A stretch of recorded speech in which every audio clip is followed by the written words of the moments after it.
Bem-vindos ao webinar Diálogo entre Direitos Humanos e Psicanálise, organizado em conjunto pela Diretoria de Comunidade e Cultura e pelo Grupo Psicanalistas na Comunidade, ambos da FEPAL. Para esta realização, contamos com o apoio de CAPSA, gerenciado pela APDBA. Vou apresentar as moderadoras da segunda parte do encontro, cujo tema é a formação psicanalítica e os direitos humanos nas nossas instituições. Maria Tereza Naylor Rocha e Eliana Marcelino da Silva são psicanalistas da Sociedade Brasileira de Psicanálise do Rio de Janeiro, membros do grupo Psicanalistas na Comunidade. Ambas têm uma longa trajetória e experiência em trabalhos na comunidade e fazem parte do grupo Travessia, que trabalha com educadores de escolas da rede pública da cidade do Rio de Janeiro. Então, com a palavra, a Tereza.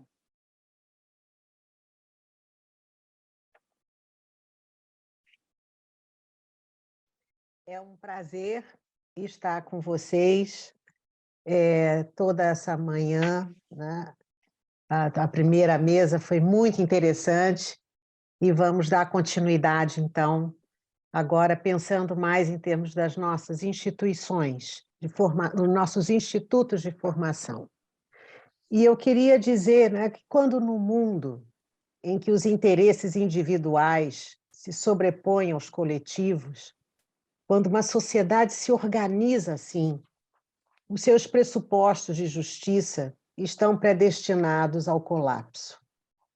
Essa realidade cria seres invisíveis e homens descartáveis.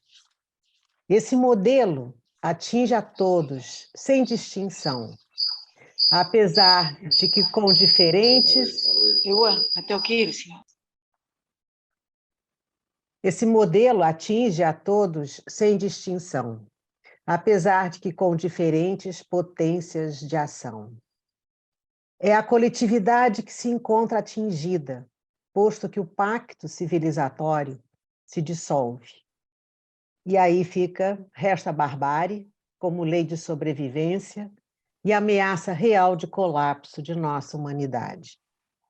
Nesse cenário, temos a pergunta da mesa sobre a formação psicanalítica e os direitos humanos. Isto é, estamos formando psicanalistas capazes de responder a essa complexa realidade? Trata-se de um grande desafio levar esse debate sobre direitos humanos para as instituições formadoras de profissionais.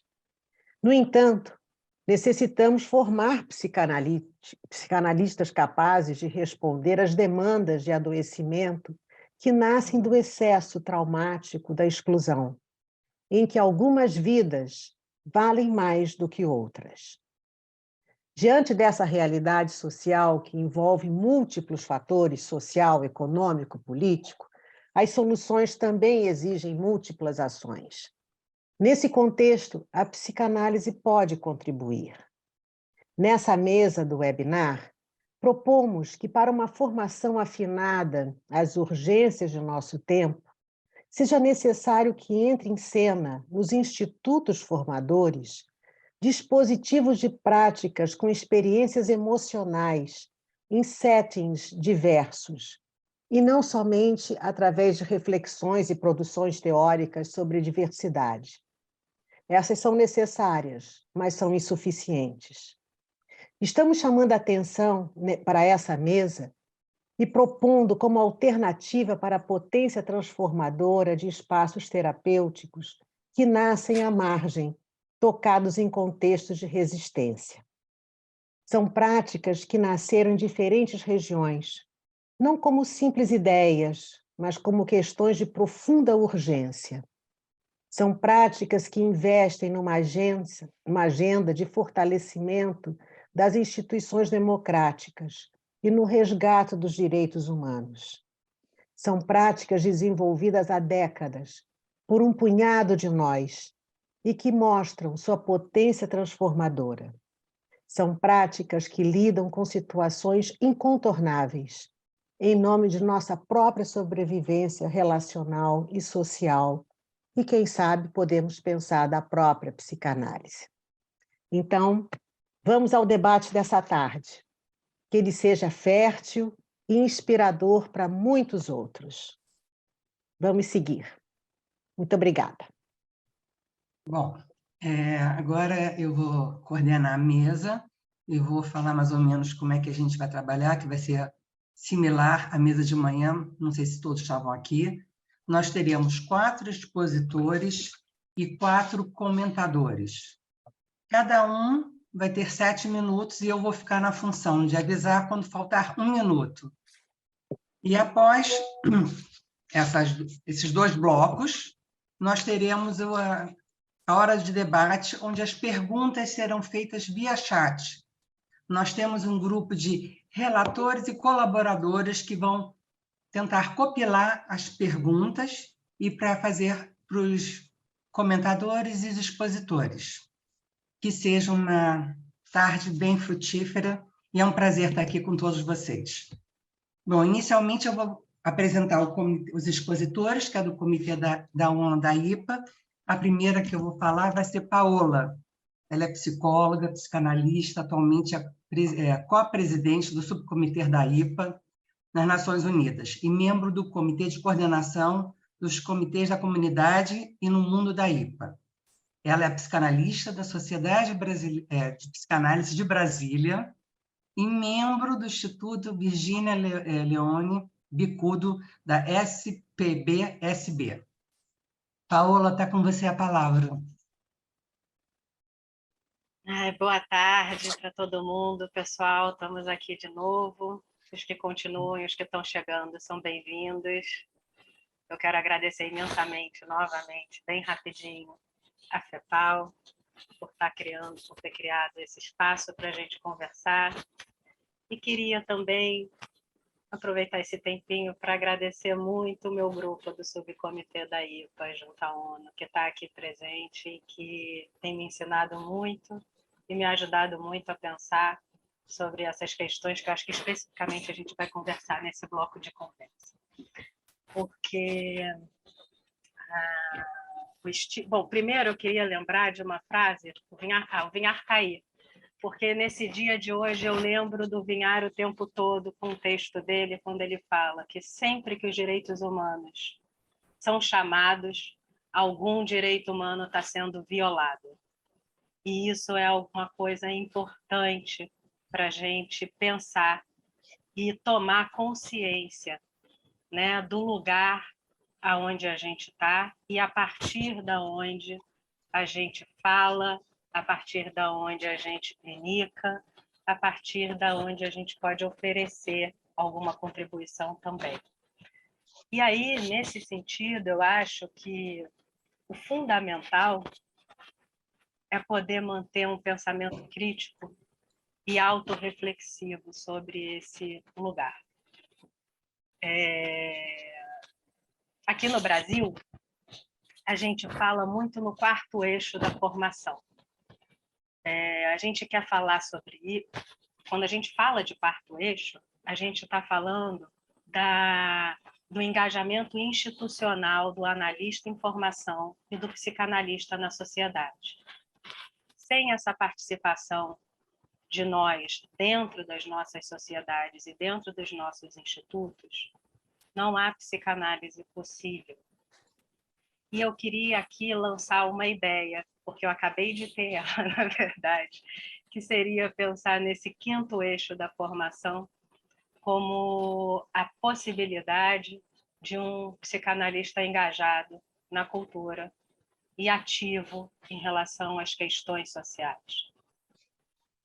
Eu acho que hoje a gente já tem conhecimento e prática suficiente para isso. No bloco anterior, alguém perguntou sobre o que se pensava sobre as sociedades se manifestarem através, né, de fazer manifestos declarando suas posições. Nesse campo que a gente tem trabalhado, eu aprendi uma coisa que eu acho que é uma chave importante. uma coisa é a gente dentro do consultório na relação com os nossos pacientes. Outra coisa é a psicanálise e o psicanalista como ator social. A gente se coloca na sociedade como uma instituição e a gente trabalha muito para ter o reconhecimento na sociedade geral, eu digo, não nas nossas sociedades de psicanálise. E a gente trabalha muito para fortalecer a tal da nossa identidade de psicanalista. Eu acho que a gente tem a oportunidade, a partir de agora, de retribuir à sociedade e ao reconhecimento que a sociedade tem nos dado, podendo participar, se aproximar e chegar mais perto das situações de vulnerabilidade social. Isso toca diretamente na questão econômica e também, de certa forma, de toda forma, no elitismo que acabou se constituindo na nossa categoria. Sim, é verdade que a formação psicanalítica é alguma coisa muito laboriosa, que exige de todos nós, diariamente, muito investimento. Entre eles, e tão grande o investimento financeiro. Então, eu fico pensando como que a sociedade, ou as sociedades de psicanálise, ou as instituições que representam as sociedades, podem trabalhar no sentido dos direitos humanos. Eu acho que, primeiro e antes de tudo, refletindo sobre si mesmas, sobre qual posição elas têm tomado em relação aos direitos humanos. Eu acho isso fundamental. Nada pode, eu não acredito que alguma coisa possa acontecer sem antes passar por essa autorreflexão institucional, individual, mas, sobretudo, institucional. Para uma sociedade poder se dizer e estar alinhada com os direitos humanos, ela precisa dar o exemplo. Ela precisa criar dispositivos e ter uma atitude que defenda, proteja e mantenha os direitos humanos e o desenvolvimento humano. Aqui no Brasil, a gente tem dois grandes exemplos nesse sentido, que é a Sociedade Brasileira de Psicanálise do Rio de Janeiro e a Sociedade Brasileira de Psicanálise de Porto Alegre. Paola, um minuto. Ok. Ambas disponibilizando bolsas para formação, bolsas integrais para formação psicanalítica para populações. Cada uma tem uma especificidade, mas são para negros, refugiados e indígenas. Eu agora não vou saber, uma delas são os indígenas, a outra são os refugiados, mas ambas estão tomando uma postura. Isso muda a instituição. Isso traz a atenção para as questões dos direitos humanos para dentro dos institutos e para dentro da sociedade, abrindo aquilo que a Mona chamou a atenção, um espaço para que as diferenças convivam e comecem a conversar. Isso envolve conflito, isso envolve briga, isso envolve tensão. Já dizia o Bion que do encontro de duas mentes se dá uma tempestade emocional. A gente tem muito conhecimento para desenvolver. Tá bem, gente, vou parar por aqui. Depois a gente fala. Com certeza teremos tempo para debater. Agora eu vou apresentar, todas com currículos enormes, mas a gente tentou resumir. Mona Sargan Jaén é psiquiatra, psicanalista na cidade de Nova York. Ela é membro do Subcomitê IPA para as Nações Unidas e a Associação Psicanalítica Americana. Ela é membro executivo do Comitê Executivo e co-presidente do Comitê de Diversidade, Equidade, Inclusão e Pertencimento do Centro de Treinamento e Pesquisa Psicanalítica da Universidade de Colômbia, assim como corpo docente da Faculdade de Medicina do Well Corp. Mona, a palavra está com você. 7 minutos, quando faltar um, eu te aviso. Thank you. I think on this idea of how to support human rights in our institutions, I think psychoanalysis is very uniquely suited to bridge the gap between the individual and theory. And what I mean by that is there are many schools of thought that investigate the human condition, like anthropology and philosophy. We can keep going on, but sometimes what these disciplines lack is an idea of what the individual is and how these systems of thought affect the individual. And I think psychoanalysis can bring those things together. And I say this because I worked with the homeless population in New York City for many years as a psychiatrist. And during that time, I had to interface with many different organizations to bring the proper treatment and whatever attempts at healing I could to this group of people. And despite all the grants and money that was available, the thing that kept getting lost is that these are people and individuals with unique histories, and all the money in the world could not humanize them without someone doing it in the moment. And I think that there needs to be space in psychoanalytic training where we can serve mentalizing functions within these larger institutions to bring an awareness of the individual. And remember that when you're doing a psychiatric interview for someone seeking asylum or a psychiatric assessment for a homeless person looking for housing, that in that moment you're with a person, not just a number, not just someone with no name. And I think we have so much to bring to the larger world, but in collaboration, not that we know more than anyone else, but that we are partners, because I think there's always a danger of positioning ourselves as above rather than with. Those are just my ideas. I can elaborate more later. Thank you.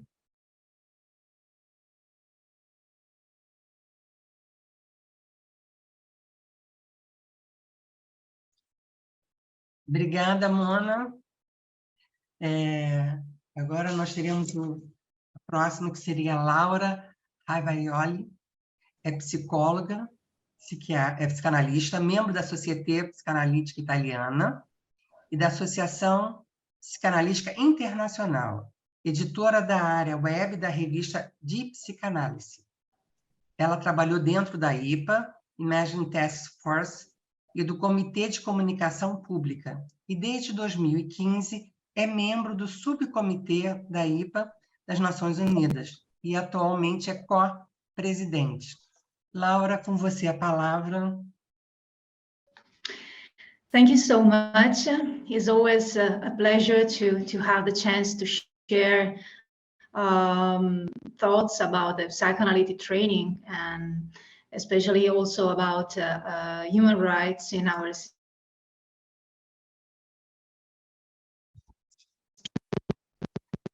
IPA Congress in Boston in 2015. Stefano Bolognini suggested that psychoanalytic training should be structured in a quadripartite level of group elaboration of clinics and theory. And I understood that in Latin America, and this has started several years ago.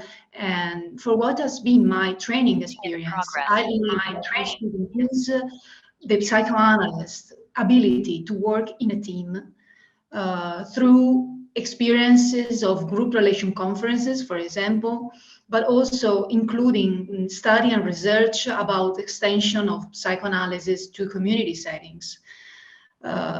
It should also have also include the study of the IPA ethical codes that say that a psychoanalyst must not participate in or facilitate the violation of any individual human rights as defined by the United Nations Declaration of Human Rights and the IPA's own policy on non-discrimination.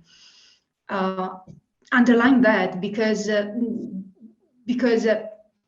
beside the practice as a psychoanalyst in our individual identity in private or public clinics, we also have a group identity as an NGO working in the community.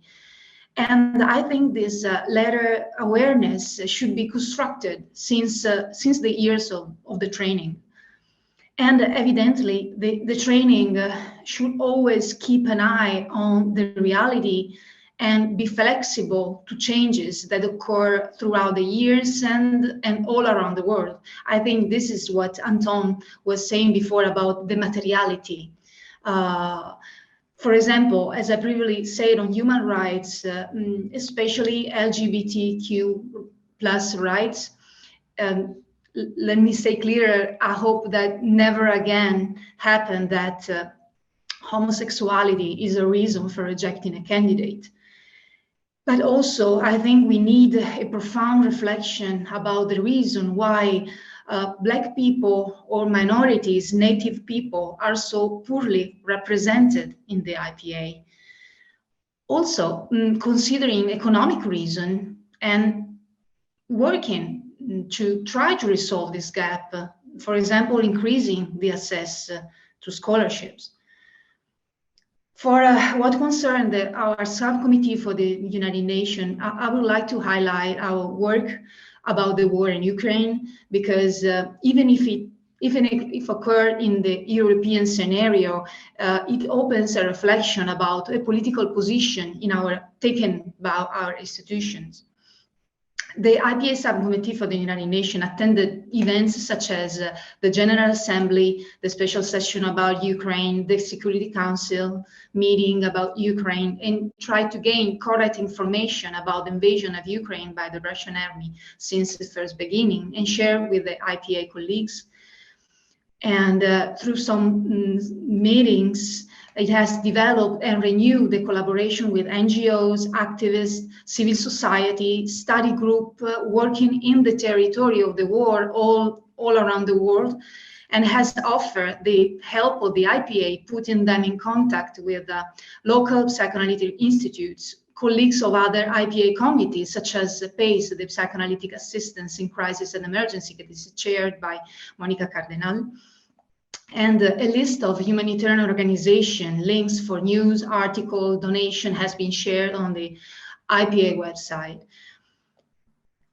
It also has been discussed and submitted a document to integrate the resolution on population, underline the importance of mental health care for migrants, for refugees, as a right that should be guaranteed from the first welcoming, and the necessity for highly trained psychologists, psychiatrists, and psychoanalysts to be allowed in homeless shelter to offer clinical group consultation, supervision to health operators, to create a place where having the possibility of elaborating the traumatic impact of displacement and war. We also remember Hannah Siegel intervention, Silence is the Real Crime, that it was presented at IPA Congress in 1985. But we also underline that breaking the silence doesn't mean lose our psychoanalytic point of view. And for example, failing to identifying the Russian population with its leader Putin. That is actually would have meaning colluding with the mechanisms of propaganda.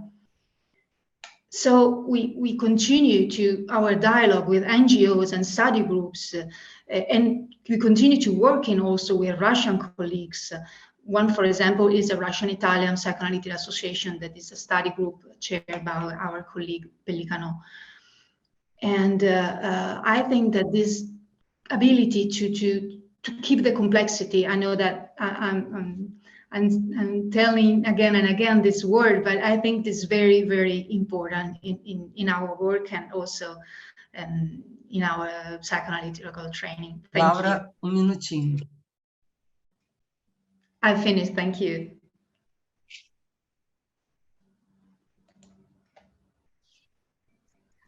Obrigada, Laura. Agora a gente vai com Alex Kalogerovski. Espero que tenha falado certo.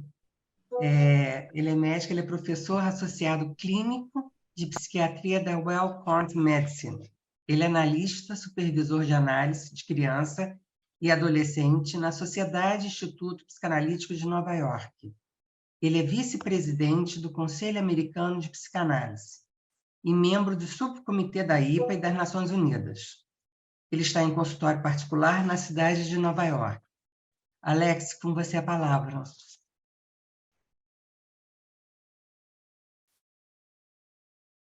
Thank you. Thank you. This is a very important issue, and I was thinking about it a couple of nights ago, and I had the news on TV, and I saw something come on the news about the United Nations General Assembly voted unanimously to refer to the International Court of Justice a question, which is, what are member states' responsibility about climate change? And this was a proposal brought by one of the small Pacific Island nations, which is slowly going underwater.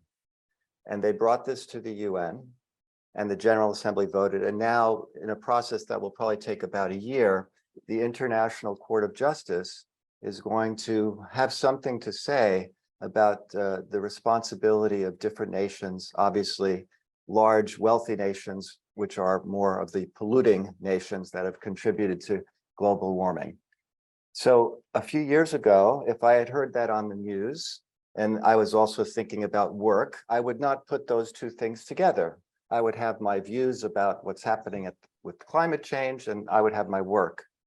But I'm happy to say that as one example of the interface of human rights and analysis, my institute in New York now has a course which includes analytic ideas about the human involvement with our own planet and our environment, and that this is something that only became a course in the curriculum a few years ago. And so this is one of the ways that I think we are integrating ourselves into the world as analysts and the world into analysis. I'll mention a couple of other things. In terms of the UN committee, a few years back in 2017, our chair at the time, Vivian Pender, edited a book on the status of women. Mona and I both had chapters in that book. And so one of the things, and this had to do with issues of abuse and toxic masculinity and historical articles, migration and the status of the family with forced migration in particular. So at my institute, we had a book event, which Mona and I and Vivian presented at with faculty, other guests. The people who taught our psychic trauma course participated as well. So this is a small scale example of how I think we need to bring human rights issues into our institutes and into our training. With the curriculum, some years ago, and I'm sure many of you know, but in the States, in the US, since the murder of George Floyd in 2020, a Black man essentially killed because he may have stolen something from a store by 4 policemen, really created a kind of internal revolution in many fields, including analysis, where topics that had been neglected previously came to the surface. So one of the things that happened was that in my institute, the curriculum, all the course directors were asked to include some readings on issues related to diversity, whatever the subject, could be child development, could be technique, could be dreams. But so this is something that we did, in addition to creating some new courses, as I mentioned previously. I've been part of that. I teach a few courses, and the introduction of readings that traditionally had been outside the main psychoanalytic literature has been very successful and very popular. And thankfully, many of our candidates know more about these things than the teachers, which makes me hopeful. So we are all learning together. In addition, we started a committee on racial consciousness and diversities, which I'm a member of. And this committee does events at the Institute, large events, small events.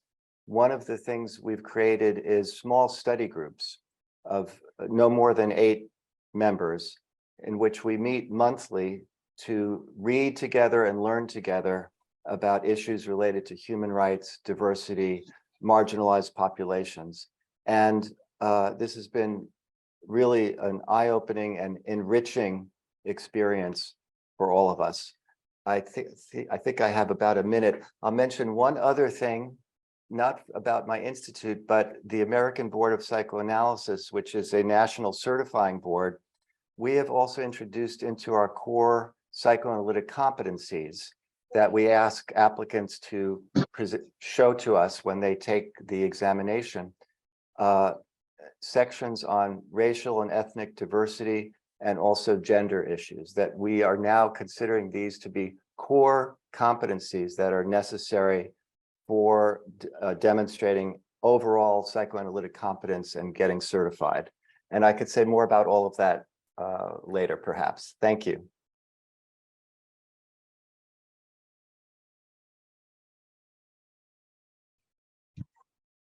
Obrigada, Alex. A gente vai para o segundo momento, que são os comentadores, né? Que a pergunta inicial que a gente fez é formação psicanalítica e direitos humanos nas nossas instituições. E agora teremos os comentadores, que eu vou apresentar.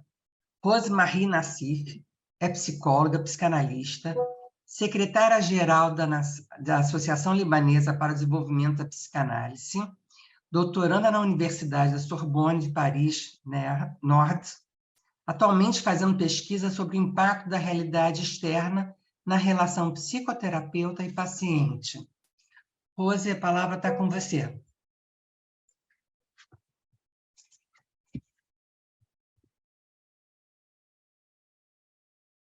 A Rose está aí? Hello. Oh, hello. Yes, I can. Yes, sure.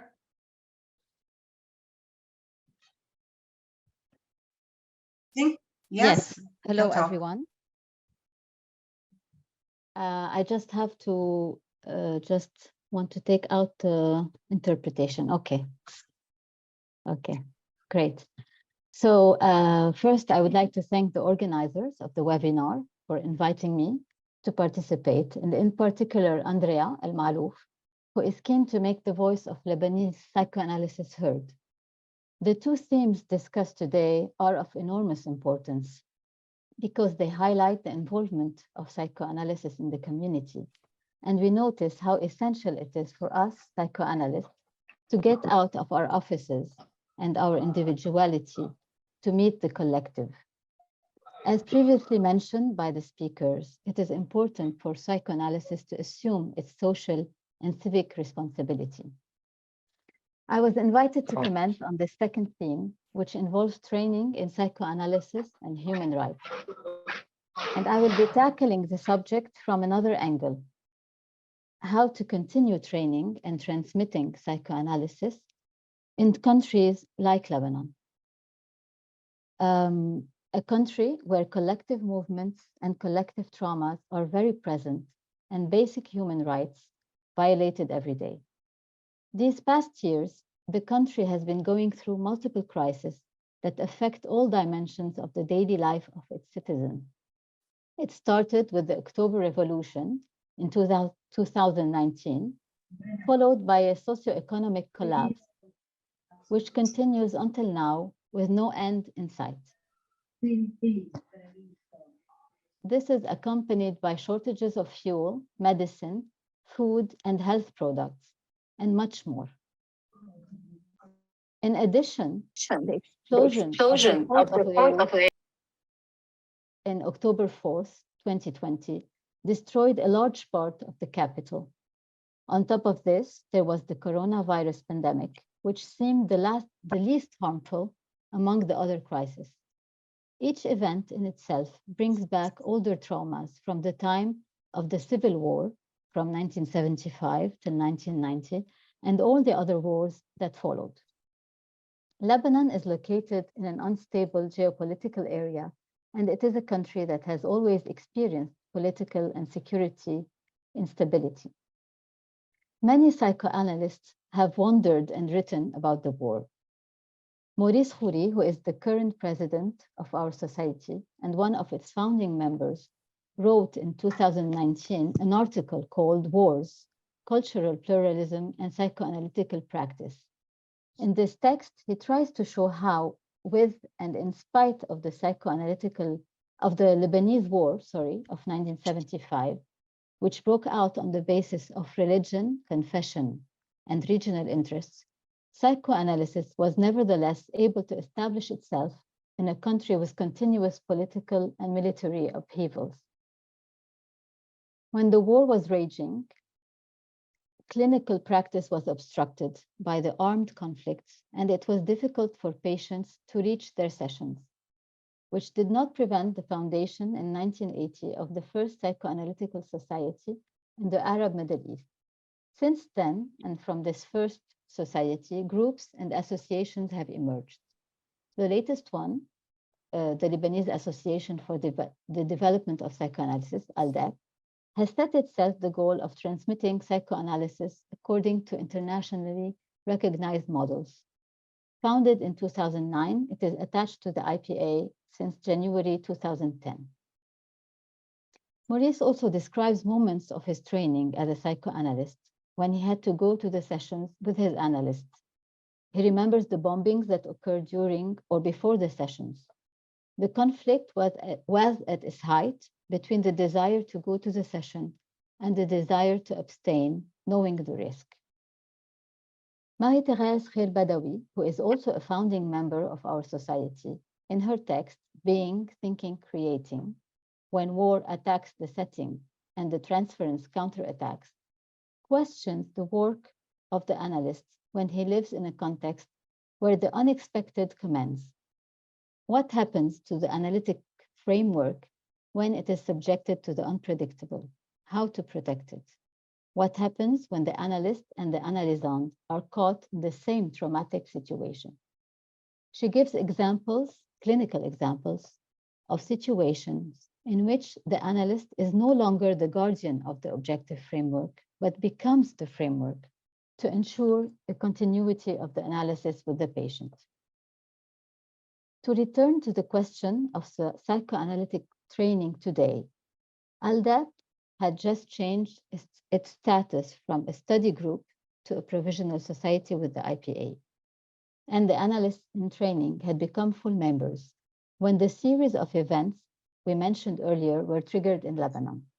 This caused the members to disperse and travel, especially the young ones who did not want to inflict on their families to relive the war. I am one of those members who left the country. I now live in Paris. A question of continuity arose in regard to a group that had just emerged and consolidated. It is only natural to wonder if it would hold on, especially after the explosion of the port of Beirut, which blew up with it many of our offices located in the capital not far from the port. After the experience of the online work that was established following the pandemic, we continued our institutional meetings on Zoom. These meetings for work and gatherings have allowed us to put back in place. Falta minutinho. Okay. So these meetings have allowed us to put back in place a containing structure for the institution. Thanks to a collective effort and driven by the desire to continue the transmission of psychoanalysis, despite the external reality, the group has been carried by the desire of everyone, but also by the benevolence of the senior members of the group, who by their resistance and resilience have facilitated the return of the younger members and also continue to give back to the community by organizing online conferences and various scientific activities that continue to attract interest in psychoanalysis in Lebanon and new requests for training at ALDEB. Thank you very much. Obrigada, Rony. Só para lembrar, quem quiser fazer perguntas, é pelo chat, via chat, tá? Que aí nossos colaboradores vão depois fazer essas perguntas para os comentaristas e expositores. Bom, continuando, Marta Skelling é candidata do 5º ano da Sociedade Psicanalítica da croata. Ela é médica e está no último ano de residência em psiquiatria e tem doutorado em neurociência. Ela é membro do grupo Sofia. Marta, com você está a palavra.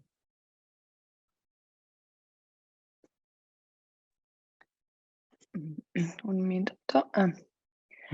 Saludos a todos.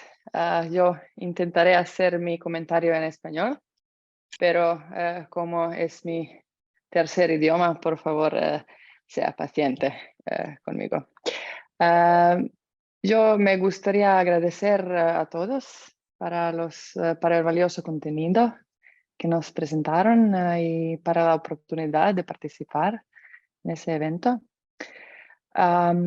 Como candidato, yo todavía estoy en la educación y a menudo me pregunto cuál es la posición de los educantes en la sociedad, cuánto nos empoderamos y cuánto vivimos con respecto a la autoridad y una jerarquía. Y creo que a veces podemos conectar con grupos que están en una posición opresiva, ¿no? Y cuando nos preguntamos cómo retribuir a la sociedad como psicoanalistas, yo pienso que por todas esas propuestas que recibimos durante ese evento, es importante que para psicoanálisis pueda ayudar a la sociedad, es importante fortalecer la posición del psicoanálisis en la sociedad. Pero también que es importante salir adelante con opiniones de los eventos en la sociedad y no quedarse callados. Pero la pregunta que surge en mi mente es, ¿tenemos nosotros la libertad interna para hablar de derechos humanos de entre nuestros grupos antes de salir en la sociedad? Porque en los últimos años, especialmente con la infección del corona, muchas divisiones ocurrieron. Divisiones como blanco y negro, y se hicieron visibles en todos niveles, si estamos por el lockdown o contra, por vacunación o contra, si vivimos en miedo o tenemos defensas con negación, que nada puede pasar. Y yo me pregunto, ¿cuánto diálogo y conversación era posible? Una posición tan esquizo-paranoica que creo que fue presente en muchos niveles y en nuestras sociedades también. Me pregunto si tenemos un espacio mental para pensar juntos y si en esa manera podemos dar ese espacio para estar contenedores para la sociedad de que estamos el parte. Pero con eso me gustaría referir a Mona y de su idea de trabajar con individuos, porque no creo que podemos ayudar a todos. Y para mí, psicoanálisis siempre sería como un effort en un escalo menor para que pueda hacer cambios en una escala mayor, ¿no? Y pienso que podemos recordarnos que a veces en los pacientes buscamos solo un objeto bueno en su vida. Tal vez una buena tía o abuela, una vecina si los padres fueron distantes, pero sería que una persona buena fue en su vida.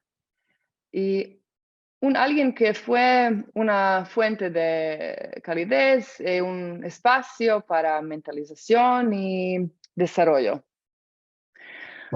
Y tal vez de esa manera, aunque no podemos ayudar a todos, sea lo suficientemente bueno para estar allí para algunas personas. Eso es unos pensamientos de que yo tenía. Y gracias. Obrigada, Marta, por tudo.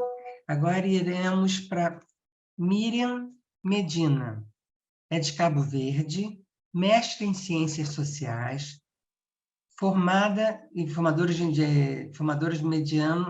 mediadoras de conflitos e ativismo social. É mentora, dançarina e presidente do grupo Mão na Roda. Este grupo promove a inclusão de pessoas com deficiência física. Miriam. Olá. A palavra está com você. Olá, Miriam. Boa tarde.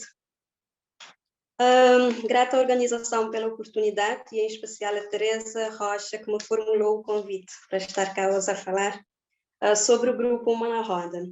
Para começar a minha fala, vai de encontro com o que a Paola disse no início, que as coisas cada vez estão mais duras devido a guerras, a pandemia, ao desmatamento, a incêndios, as desigualdades sociais, ao preconceito. Quando veio a pandemia, durante os 2 anos, eu tive sempre aquele pensamento que as coisas e as pessoas poderiam mudar para melhor. Mas a sensação que eu tenho hoje, enquanto socióloga, enquanto palestrante, está sempre no terreno. Eu faço palestras nas comunidades, nas escolas, empresas, tanto em Cabo Verde como em outros países, tanto da Europa como da América também. A sensação que eu tenho é que as pessoas estão a piorar. Então, eu acho que com relação aos direitos humanos, as coisas estão a piorar. Eu trabalho também com crianças, neste momento estou a escrever o meu 3º livro, que é sobre o abuso sexual de menores. Então, quando vamos falar em direitos das crianças, no meu país tem um lema que é criança prioridade absoluta, e quando eu vejo que uma criança de 18 meses foi violada pelo próprio padrasto, ou pelo primo, ou por um membro da própria família, eu fico a falar em que prioridade, eu pergunto que prioridade absoluta é essa que não está a acontecer. Bom, voltando ao Mão na Roda, é um grupo que fazemos a inserção social das pessoas com deficiência através da dança. Vai fazer 13 anos no mês de junho que o grupo existe, mas de todo não foi fácil desde a sua criação, uma vez que essas pessoas com deficiência tinham próprio preconceito da sua deficiência. E o que eu vejo, o que eu constato é que esse preconceito está enraizada dentro da família. Então, às vezes, é a própria família que restringe o seu filho ou o seu educando de se estar na sociedade. Quando eu digo de se estar na sociedade, como uma pessoa que estuda ou como uma pessoa que trabalha. Por isso que o grupo Mão na Roda, como costumamos dizer, não é um grupo só de dança. Não trabalhamos essa questão da arte. Primamos pelas pessoas estarem no mercado de trabalho e corremos atrás disto também. A pessoa que quer ingressar ao grupo tem que estar disponível, tem que ter essa predisposição a estudar ou trabalhar, porque sabemos que em Cabo Verde a dança não é remunerada, então as pessoas não podem viver apenas de ajudas, não é? Porque muitas vezes as pessoas com deficiência também têm essa questão de querer receber ajudas e de não trabalhar. No grupo trabalhamos isto de forma que as pessoas tenham a sua independência financeira. É um grupo que já foi também condecorado pela Presidência da República, já ganhou prêmio, inclusive, de direitos humanos a nível nacional, da forma que temos vindo a trabalhar essas pessoas com deficiência e também as suas famílias, porque a barreira maior que eu encontrei nestes 13 anos, e logo no início, foi exatamente isto, de se trabalhar as famílias. Há um preconceito enorme com relação aos seus educantes, aos seus filhos, que possuem uma deficiência. Com relação às organizações, dentro das organizações, o que temos constatado também é com relação ao mercado de trabalho. Por exemplo, às vezes pedimos um emprego para uma pessoa com deficiência do grupo. Se eu fizer esse pedido através de e-mail, as pessoas dizem que sim, está tudo certo, mas quando essa pessoa chega para uma entrevista e vê que utilizam uma cadeira de rodas, por exemplo, o discurso já é outro. Já começa, por exemplo, não tem acessibilidade. Então, se todos somos iguais, não é? Como diz a Constituição, devemos ser iguais também quando se for falar da oportunidade e da igualdade, porque são pessoas formadas, essas pessoas no grupo, todo mundo estuda ou todo mundo trabalha. Então, as instituições devem estar preparadas para essas pessoas com deficiência. Então, há que se haver essa predisposição também em ter acessibilidade dentro dessas organizações quando uma pessoa com deficiência vai à procura de emprego, por exemplo. Outra coisa também é a questão da acessibilidade no seu todo, na sociedade em geral. Inclusive, até tivemos um brasileiro, que é o Fábio Guimarães, que fez-nos um desafio das pessoas que têm o poder de decisão. Por exemplo, o primeiro-ministro sentou numa cadeira de rodas em Cabo Verde, o presidente da Câmara Municipal também, que é para sentir essa dificuldade de se estar a transitar numa cadeira de rodas numa sociedade sem acessibilidade. Então fizemos esse programa, que é Busco Legados de Acessibilidade, que é para as pessoas verem o quão é difícil se locomover numa cadeira de rodas. Então, são temas que temos vindo a trabalhar dentro do grupo, com relação à acessibilidade, ao mercado de trabalho, a própria educação, o ingresso à educação, a assistência na saúde também, de como é importante trabalhar esses temas. Por isso que eu digo que o Grupo Mão na Roda não é só um grupo de dança que trabalha essa questão da arte, não é? Do lazer. É um grupo que hoje em dia também é o único grupo, é o único país cabo-verdiano que participa em competições internacionais de dança em cadeira de rodas. Na semana passada, inclusive, regressamos da Holanda, em que ganhamos Miriam, 3 medalhas. Falta um minutinho, tá? Ok. Ganhamos 3 medalhas nessas competições e é um grupo também que trabalha essa questão da autoestima, da aceitação do próprio corpo, de saber que sim, que tem essa deficiência, mas não obstante faltar um braço ou uma perna, essas pessoas têm ido à luta, têm feito um trabalho extraordinário em Cabo Verde e além de fronteiras, dessa questão da inclusão social para todos. Obrigada. Obrigada, Miriam. Agora a gente vai abrir para as perguntas e os meus colaboradores vão ajudar, que são André, Santiago, Isabel e Andréa Maluf. Então, com vocês estão, né, com os colaboradores estão as perguntas. E quem quiser, dos expositores ou dos comentadores, por favor, levante a mão para eu poder visualizar.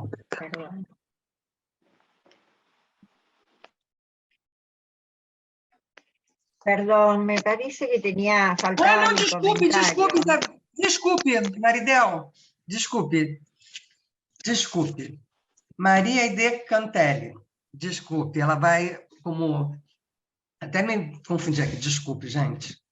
Ela é do grupo nosso, ela é uma pessoa, ela é psicanalista, ela é presidente da Sociedade da Argentina de Psicanálise, ela é membro de bioética da Sociedade Argentina de Terapia Intensiva. Maridel, desculpe, está com você a palavra. Por favor. Bueno, buenas tardes a todos y a todas. Soy Maridel Cantelli, miembro del grupo psicoanalista en la comunidad, y quiero comenzar con agradecer en primer lugar a mis compañeros del grupo de estudios por haber sugerido mi nombre para representarlos en este encuentro global. en este encuentro de interfase entre psicoanálisis y derechos humanos.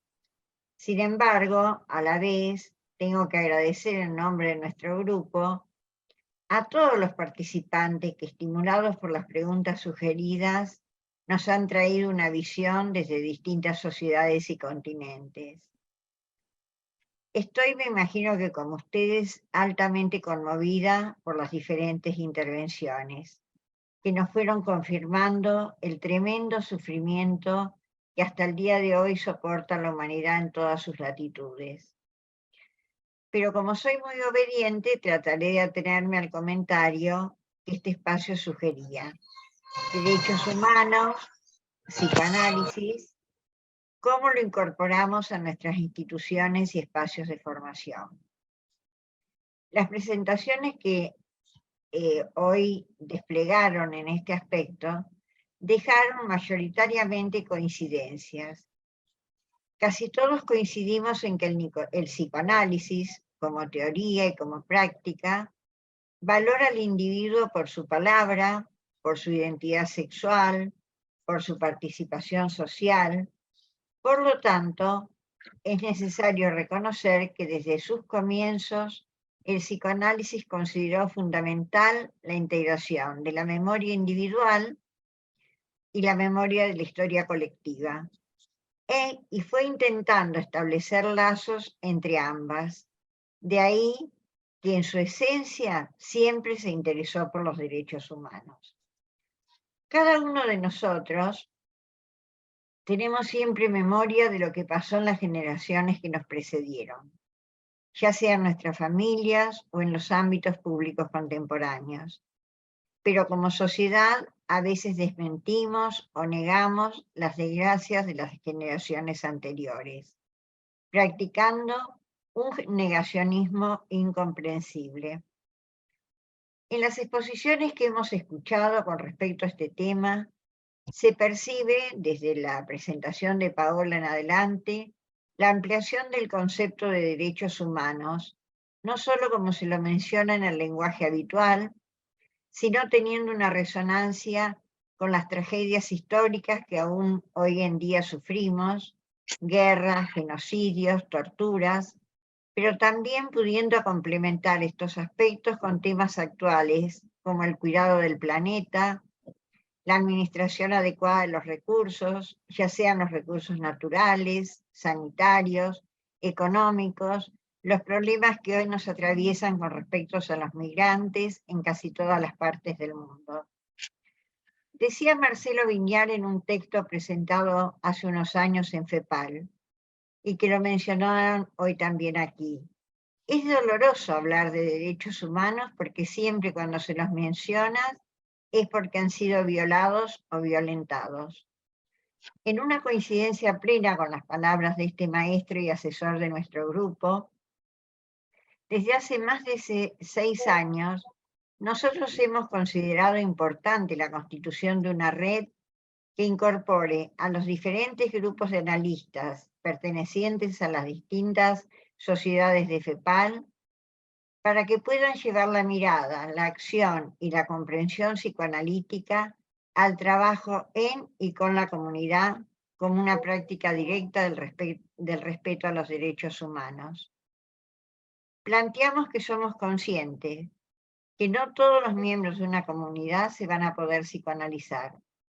Por lo tanto, deben ser nuestras instituciones psicoanalíticas, sus proyectos colectivos y comunitarios, los que tienen que acercar la cosmovisión a las personas y a los grupos y organizaciones de la sociedad. La preparación de este webinar se hizo de una manera, reconocemos, ambiciosa, pero seguramente tremendamente responsable.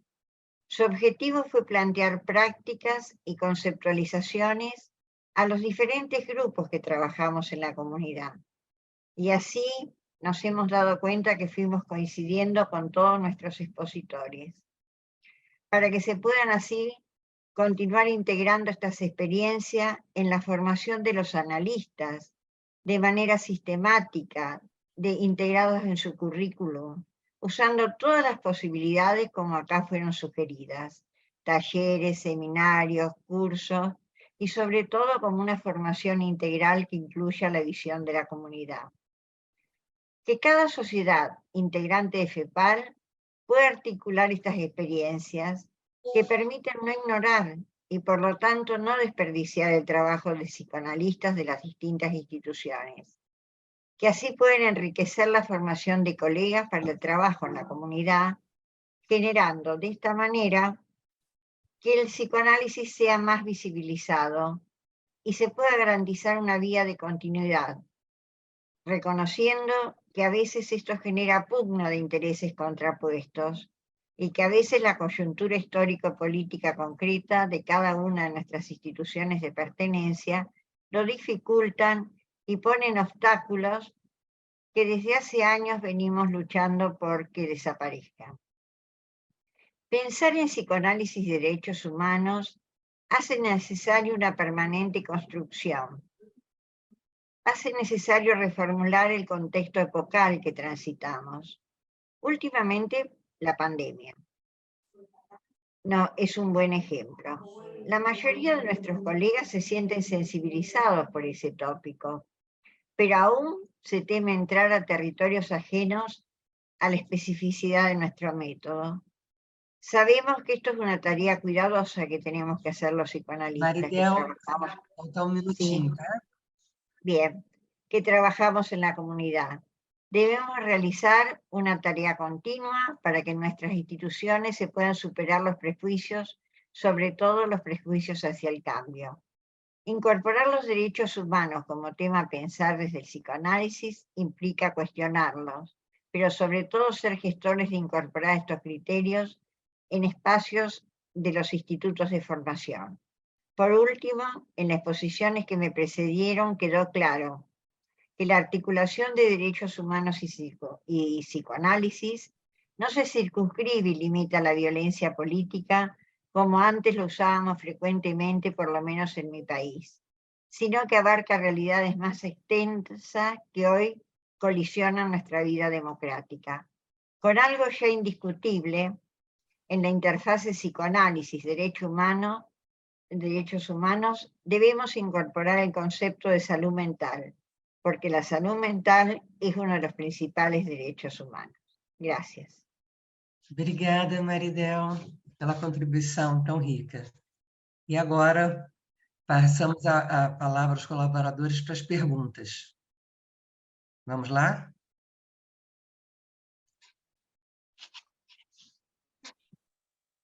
Santiago, é você?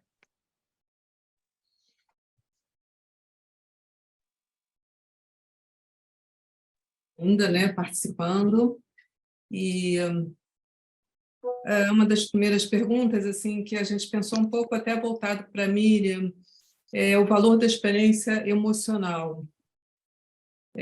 Como transformar para transformar a mentalidade, como a gente precisa e como é importante a experiência emocional. Eu acho que a Miriam talvez possa falar um pouco disso. A Frida também colocou alguma coisa que eu acho que é bem parecida com isso, é que como se nós, no papel como psicanalistas, também não seria importante termos uma atuação a nível da prevenção na saúde mental. Como divulgar para a sociedade a importância do acolhimento na primeira infância como um aspecto crucial na constituição da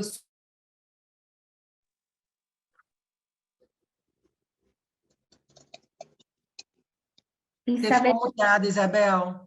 Você se mutou, Isabel. Isabel, a gente não está te ouvindo. Gente, desculpe, eu estou aqui falando há 5 minutos, ninguém está ouvindo, desculpe. Não, a gente escutou a pergunta da Miriam, a gente escutou primeiro, depois que você se mutou. Ué, não, então não estou sozinha. Então vamos começar pela pergunta da Miriam, que eu acho que tem várias, aí depois a gente... eu acho que o Santiago vai começar também, depois a gente retorna, se der tempo. Tá bom? Tá bom. Obrigada, Isabel. Miriam, a pergunta endereçada a você, cadê ela? Olá. Olá. Bom, para dizer que eu sou socióloga, eu não sou psicanalista, então vou falar muito do que eu vivencio, não é? Do trabalho que eu faço enquanto socióloga, enquanto ativista social, com as famílias, principalmente dos elementos, dos dançarinos do grupo Mão na Roda. O que eu constatei nesses anos todos é que o preconceito leva essas famílias a esconder o seu filho com deficiência, e isso ainda existe, porque Cabo Verde são ilhas, não é? Então são 10 ilhas, uma não é habitada, então dessas 9 ilhas, eu já estive em algumas que ficam mais pelo interior, por exemplo, que as crianças com deficiência, por exemplo, não vão para a escola, as famílias não permitem que essas crianças vão para a escola, porque dizem que essa deficiência é obra do diabo. Então ainda há esse preconceito muito grande enraizado nessas famílias cabo-verdianas. Há situações, por exemplo, de crianças que nasceram com deficiência, morreram já adulto e as vizinhanças não conheciam essa pessoa, porque essa pessoa foi escondida dentro de casa, inclusive acabou por falecer até cega, não é? Porque não via a luz do dia. Então, há essas questões ainda muito enraizadas na sociedade cabo-verdiana, por acreditarem que essas deficiências é obra do diabo. Puro preconceito ainda isto.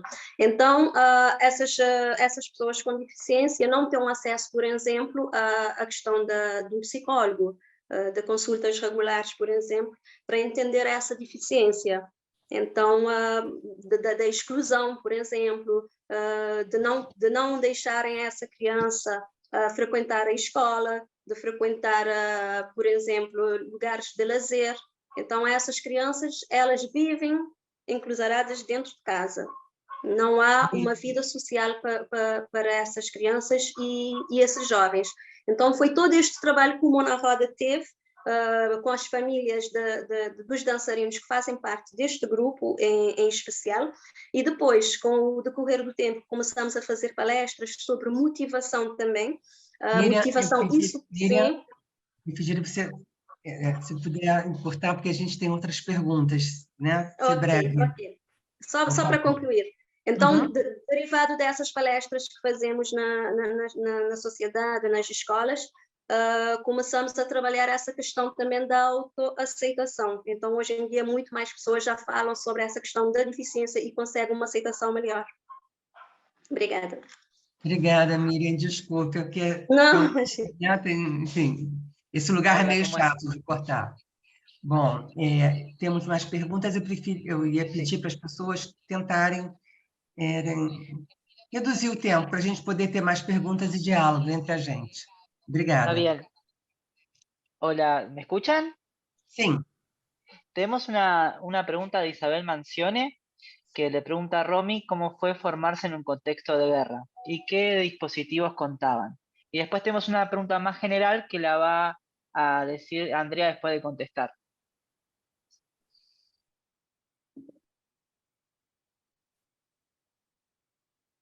So you want me to answer now? Sim. Vocês vão fazer depois, né, Santia? Romy, pode falar, por favor. Okay. So I think if I listen to the question from Isabel, when I was in training, there wasn't war, but there were the several crises I talked about, and it was very difficult to maintain the setting or the framework because of the roads that were blocked sometimes because of the fact that the patients couldn't pay us because of the banks that were closed. So it was not a war setting. It was our training analysts who trained during the war. But for us, because I'm from the younger generation, it was difficult to continue working as a psychoanalyst when the external reality impacted our framework in our everyday life. This is why lots of the younger members of our society had to leave the country. Many of them are dispersed everywhere in the world, but we continued working and setting up a strong structure for our society through Zoom, like we're doing today in this webinar. It's a tool that we learn to use. And we also meet at least once a year to continue working, but in presence. And we also worked on several activities regarding, we had a theme that was trauma and how the trauma impacted our everyday life. And we had several conferences about this theme.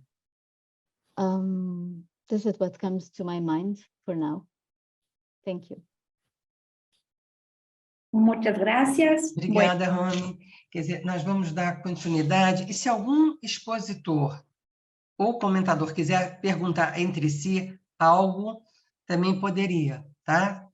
Só me faça saber, assim, se alguém quiser fazer um diálogo. André, agora você? Sí, hemos seleccionado una pregunta que la voy a leer en español. Es de parte de Cristina Fulco, que dice: existe desde hace años una propuesta surgida desde encuentro de institutos y de algunos presidentes de CEPAL sobre la importancia de repensar y actualizar los planes de formación de los futuros analistas, incluyendo seminarios de trabajo en la comunidad. ¿Qué piensan los panelistas sobre el tema? ¿Cómo llevarlos adelante? Actualmente, solo 3 sociedades de CEPAL han incluido estos seminarios en sus planes de formación. ¿Seguiremos formando analistas de espaldas al sufrimiento y discriminación en nuestras sociedades? Es una pregunta general que va para todos. Graças, Andréa. Paula está com a mão levantada, né? Vamos lá. Posso? Uhum. Estava esperando essa pergunta, porque ela é boa para a gente pensar, porque eu acho que a psicanálise ela foi se afastando do campo social, claro, e foi se afastando como uma política pública do Estado. Isso por conta, talvez, do crescimento das teorias, né, das técnicas cognitivo-comportamentais e etc., que, por pesquisas, mostraram resultados bastante interessantes, com certeza, mas que hoje a gente conta com uma série de pesquisas. Isso eu queria responder para o Rômulo também, porque no caso da OMS a gente podia trabalhar nesse sentido. Existe uma série de pesquisas de longo prazo que demonstram a eficácia e a eficiência do trabalho psicanalítico, né? E com mais eficiência a longo prazo do que as outras terapias. Então, eu acho que a gente abriu mão da briga por esse espaço como política pública, e eu acho que uma das principais formas da gente resgatar isso, sem dúvida, era retomar esse campo, retomar esse tablado e voltar a responsabilizar o Estado pela proteção dos seus cidadãos. Eles precisam da gente para isso. A gente tem hoje conhecimento e tem ciência, tem pesquisa mostrando isso. Junto disso, claro, e ao mesmo tempo, sim, abrindo seminários, criando webinars, criando pontes. Eu queria falar um pouco do Congresso de Psicanálise em Língua Portuguesa, que vai acontecer agora na semana que vem em Salvador, e eu acho que, por exemplo, é um desses dispositivos que a gente tem para trabalhar a diversidade e a pluralidade. É um congresso que não só congrega os países de língua portuguesa, mas que trabalha a questão da língua portuguesa na presença em cada país. O português é uma língua que tem muitas faces, né? Ela tem uma língua colonizadora, ela é uma língua, mas ela é uma língua também de resistência, se a gente for pensar. Ai, meu Deus. Tá. Ela também é uma língua de resistência, é uma língua que tem várias faces. Falar de cabeça é difícil, né? E então, isso aproxima, isso cria pontes. Eu acho que a Luísa estava aí, eu não sei se ela está ainda, o Miguel, o Ney. São pessoas que trabalham muito para manutenção. A Vânia está aí também. para levar para frente esse projeto do Congresso de Língua Portuguesa, e eu acho que, como ele, a gente tem exemplo de muitas situações que a gente pode aprofundar. Uma outra coisa que eu queria falar era sobre o comentário da ideia sobre saúde mental. Eu tenho pensado e refletido com os meus colegas do comitê o quanto que a gente pensa na saúde mental como uma consequência, mas como ela é a base para uma vida sustentável e para uma realidade sustentável. Então, nesse sentido, eu acho que sim, a gente deve e precisa advogar e trabalhar na prevenção, em qualquer situação e em todas as situações de prevenção da saúde mental. A saúde mental é a base para uma vida sustentável, não é o final de uma vida sustentável. Eu acho que é importante a gente inverter essa ordem. E o trabalho da gente ele está diretamente relacionado à proteção, à defesa, à manutenção da saúde mental e do direito a uma vida digna, com prazer, com liberdade, com alegria e com dignidade, né? Obrigada, Paola. Laura? Well, thank you for bringing again the attention to the community. The IPA Prize Award on the community has brought to our attention the fact that many psychoanalysts work in the community with projects towards mother and babies, or towards imprisoned people and within the community, with migrants, with refugees. And I believe that so probably it should be also be included in the training, as I said, but also so the IP is important, the work of the IPA also to underline and to give attention to this project, but also inside our psychoanalytic institute that can give more space also to meet and to talk and to give attention to this project, because actually psychoanalysts work in the community. And I believe that this will be very important, not just for the community and to reach people that cannot, that wouldn't know psychoanalysis at all, instead because they don't have economic or economic possibility to reach our offices, or because psychoanalysis is not well represented in the public service. But also it would be very important also for psychoanalysis. When I work inside the IPA task force on image of psychoanalysis, came out that psychoanalysis had went far away from went far away from university, from public space, and that has been a damage to the image of the psychoanalysis. So I think it's working within the community is good for the community, but also for the image of psychoanalysis. Thank you.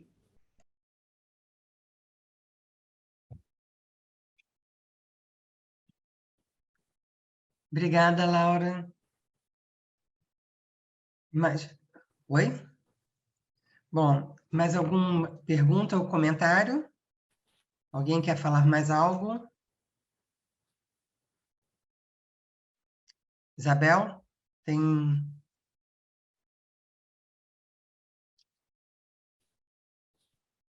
Bom. Sim, não, sim, a gente tem algumas perguntas, mas algumas que eu acho que era melhor que fossem respondidas depois, porque eu ia entrar em outras, enfim. Tem muita coisa, muitos comentários muito bons.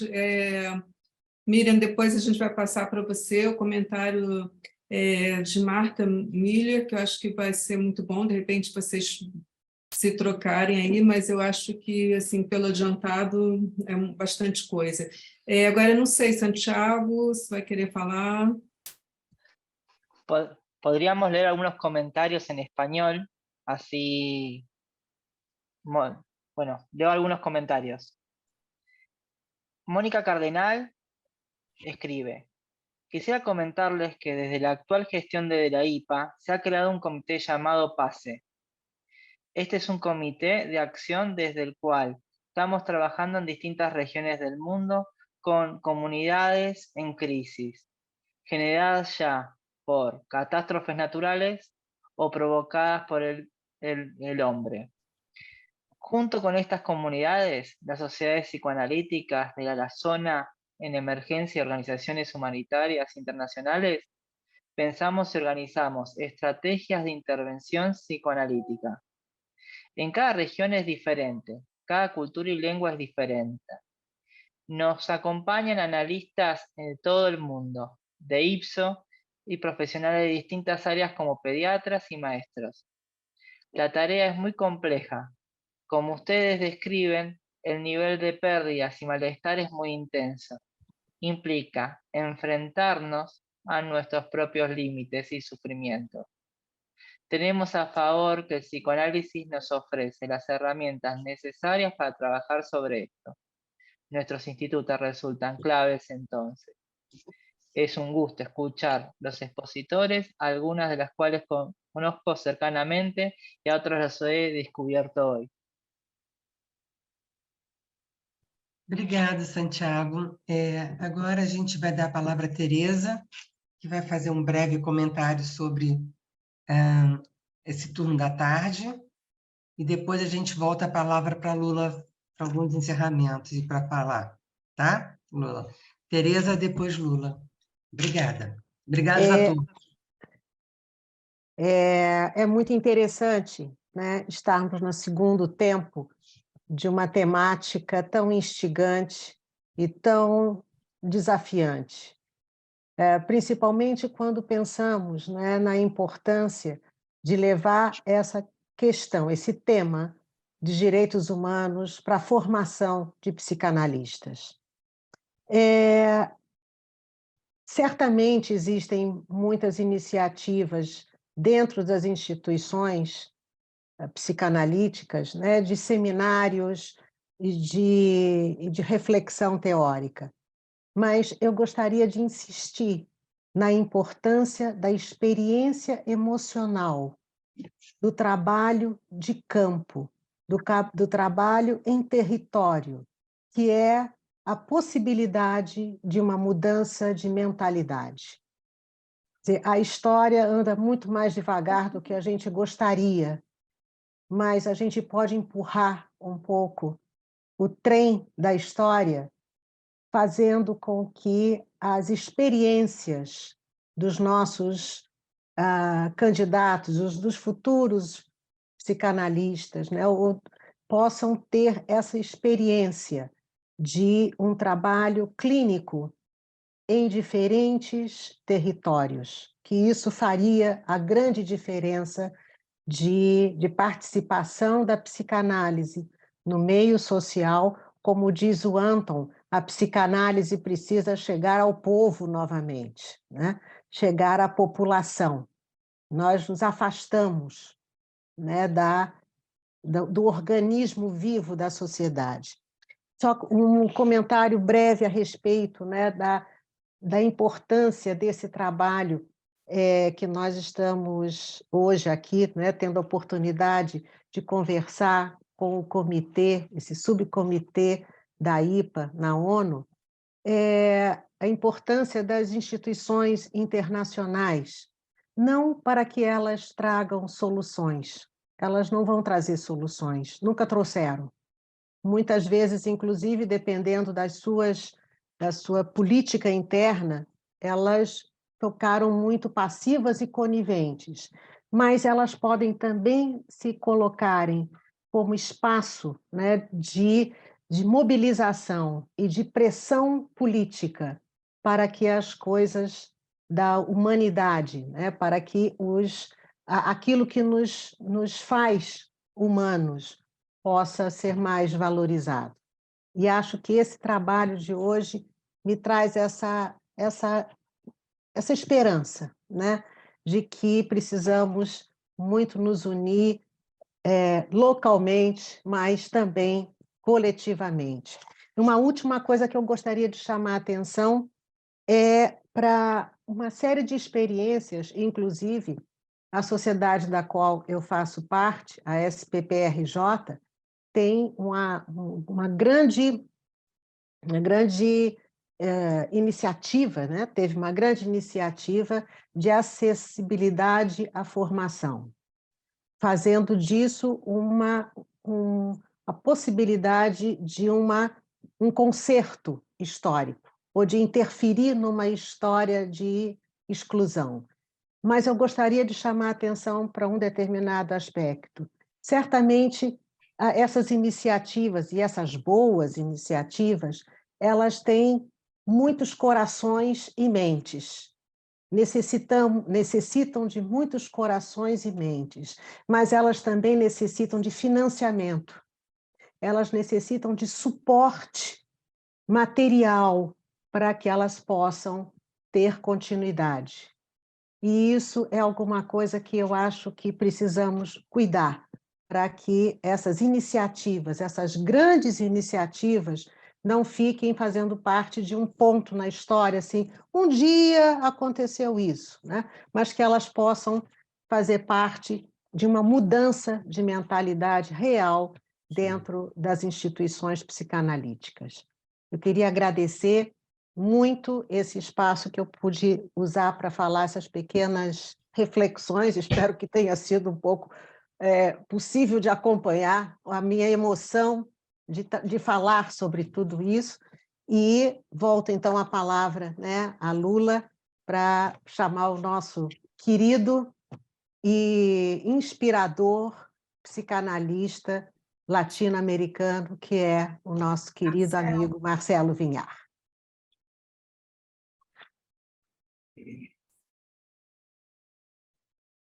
Lula? Está mutada. Lula. Pronto, estou aqui. Bom, encerrando esse importante, rico e emocionante evento, passo agora a palavra para Marcelo Vinhar, psicanalista uruguaio, com uma longa carreira e sempre sensível aos problemas de seu tempo e de seu lugar, e, portanto, em total sintonia com o tema que tratamos hoje. É autor e consultor de vários livros, alguns escritos junto a Maren Ulriksen, colega pioneira em trabalhos na comunidade e sua companheira de vida. Seus textos fazem referência aos problemas sociais que atravessam a construção da subjetividade. É um apoiador e parceiro muito querido do nosso grupo de estudos, sempre disponível a participar de nossos encontros. Com a palavra, Marcelo Vinhar.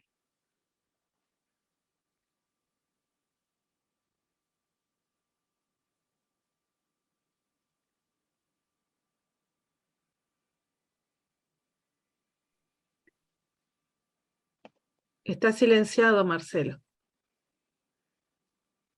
Marcelo, está? Está com o microfone cerrado, Marcelo. Ele está com o microfone fechado. Agora. Não. Marcelo, não estamos te ouvindo. Carlos, ¿podrías ayudarnos? Tiene el teléfono activado, Marcelo. Puede ser un problema con el aparato que tiene. Marcelo, ¿tiene posibilidad de conectarse a través de un celular?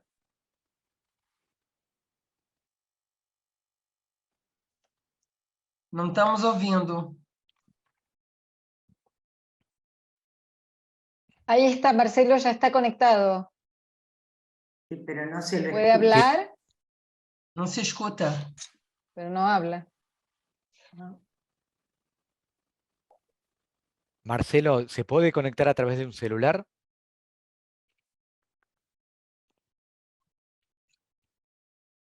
Lo estoy llamando, pero no contesta. A lo mejor lo tiene apagado. No, ahí está yendo a buscarlo. Carlos, vos le podés mandar al celular Sí. el link, por favor.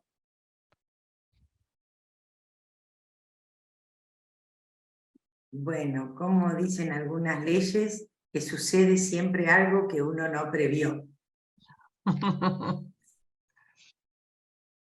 Igual hasta ahora veníamos bastante bien.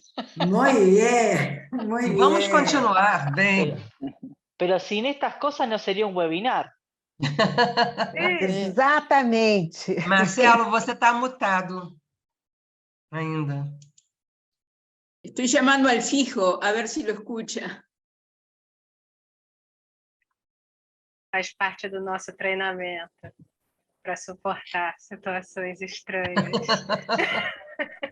Decime, Carlos, ¿podría él hablar por el celular colocándolo cerca de la pantalla y lo escucharíamos? Marcelo, le pasé por el chat de Zoom el acceso al Zoom. Entre a través del celular si puede, por favor. No, él eso no sabe hacerlo. Yo te mando el teléfono y se lo mandás al WhatsApp. Bien, sí.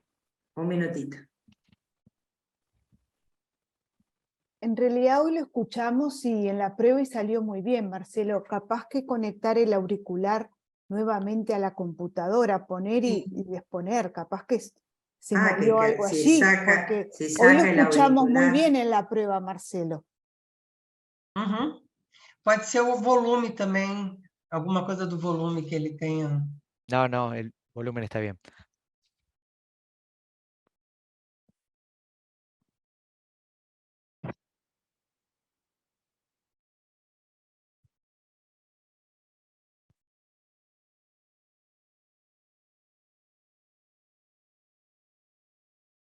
Mientras se reconecta Marcelo, ¿puede seguir el que sigue?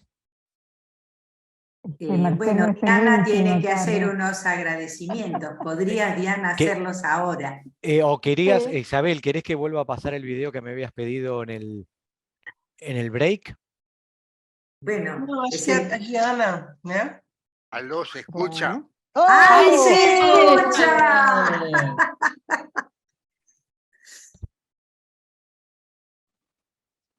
Ahí se escucha, ¡Qué Marcelo. bochorno! No. Esto lo hace muy humano este encuentro. Bueno, pero hay que ser Dios para resumirlo en 7 minutos a lo que pasó estas 4 horas. No. Tómese Trabajo más en el tiempo. consultorio, no sé lo que pasa afuera. Yo es la única síntesis que voy a hacer de estas 4 horas de conversación. Freud, como pensaba la especificidad de su encierro en la burbuja, y que eso tuvo vigente durante décadas, que los psicoanalistas éramos especialistas en los conflictos internos y que buscábamos la salud mental. Yo propongo para la salud mental la fórmula de mi maestro Carlos Mendilarzu, que dice que la salud mental es un estado transitorio que no presagia nada bueno. Lo que importa no es que no haya conflicto, lo que importa es la calidad de los conflictos. Y si este webinar hubiera ocurrido hace 10 años, yo tengo acá mi trabajo de una década sobre los problemas sociales que rodean nuestra práctica terapéutica, si hubiera sentenciado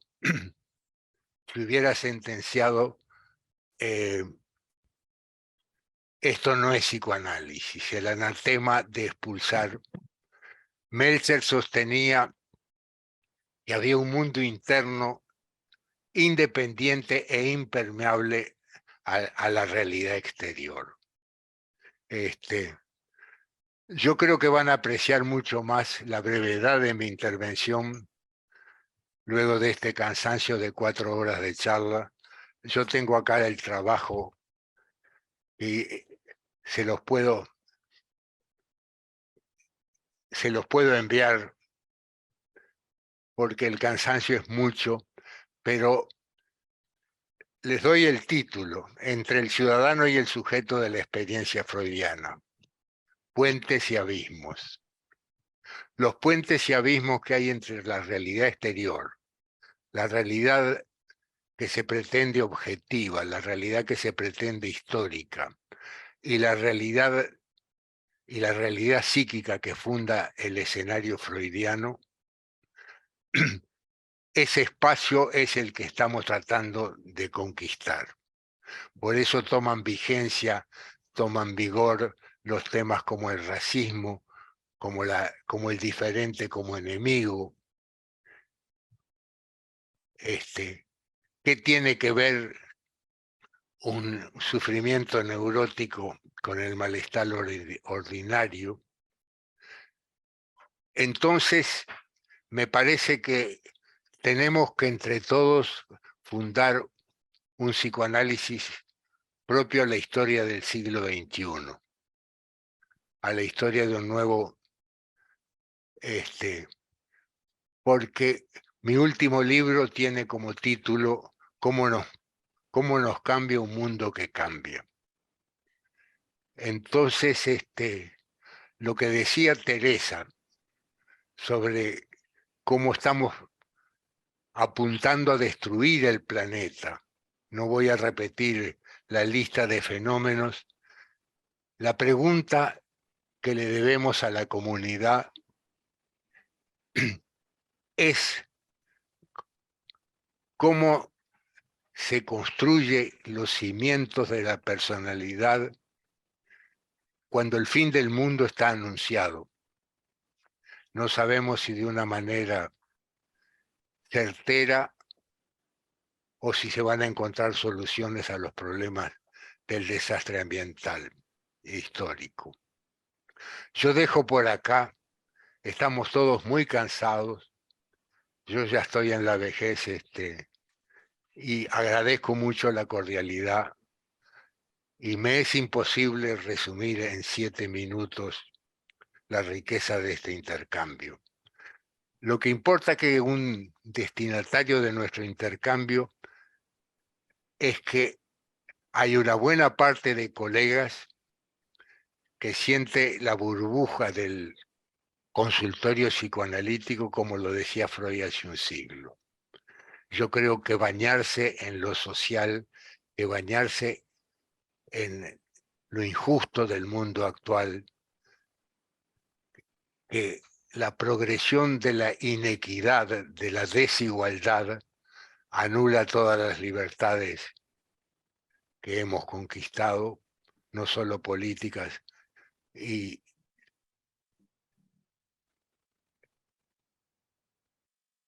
bueno, y hasta acá llegué. Y quiero dejarlos con un abrazo y mi gratitud por las cosas que pasaron en este encuentro. Y los primeros dignatarios de hacer este combate es nuestra propia institución, local y global. Muchas gracias. Muchas gracias, Marcelo, que aún en esas pocas palabras asoma el maestro del que siempre aprendemos. Estamos cansados, es verdad, pero muy contentos de cómo se ha desarrollado esta jornada. Pensamos que todo aporte para la visibilización de estos temas siempre es un aporte para la comunidad psicoanalítica, para comprender también mucho más acerca de nuestras propias dificultades y prejuicios, para atender estos fenómenos que nos interpelan y nos implican, más allá de que les otorguemos oído, que es lo que estamos intentando desde este lugar. Queremos agradecer a todos y a cada uno de los que hicieron... Sí. Diana, ¿puedo darle la palabra a Gregorio Garfinkel, que quiere hacer una pregunta? Bueno. Si no, Bueno, les agradezco y es inesperado. Más que una pregunta, era una reflexión. Me encantó este encuentro, me encantó realmente. Pero lo que yo hacía era un comentario acerca de las pocas menciones que hubo, ya, algunas obviamente eran implícitas, al rol de la familia como exponente en realidad social, pero en los aspectos no positivos sino negativos. No quiero, sería mucho tiempo, no quiero ocupar eso. Yo hace años que trabajo, como siempre, en lo individual, pero hace muchos años que trabajo con diferentes grupos multifamiliares y es muy interesante poder ver, digamos, la importancia que tiene la familia, no como simplemente, digamos, algo vinculado a la patología individual y familiar, sino incluso como intermediario positivo o negativo con respecto a lo social. De hecho, el creador del psicoanálisis multifamiliar, García Badraco, lo señaló con mucho acierto. Yo he visto grupos de más de 100 personas como un microlaboratorio social. Nada más que eso y gracias.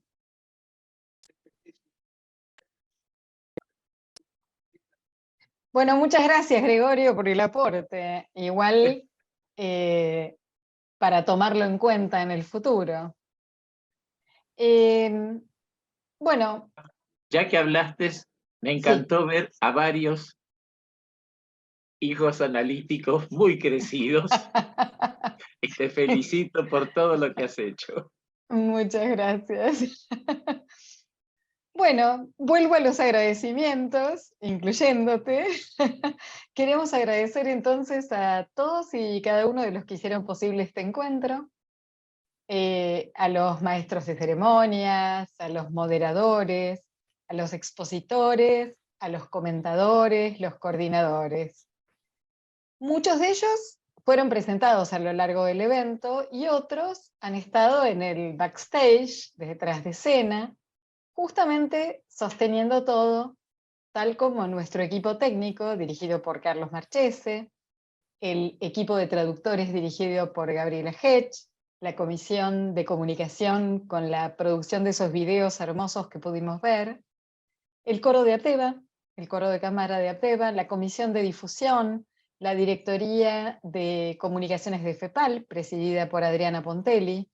También queremos agradecerle a CAPSA, a APTEBA, que nos permitió, realizar este evento, a los colegas de FEPAL, del Grupo de Estudios Psicoanalistas en la Comunidad, y al equipo de la Directoría de Comunidad y Cultura por su solidaridad, y a muchos más.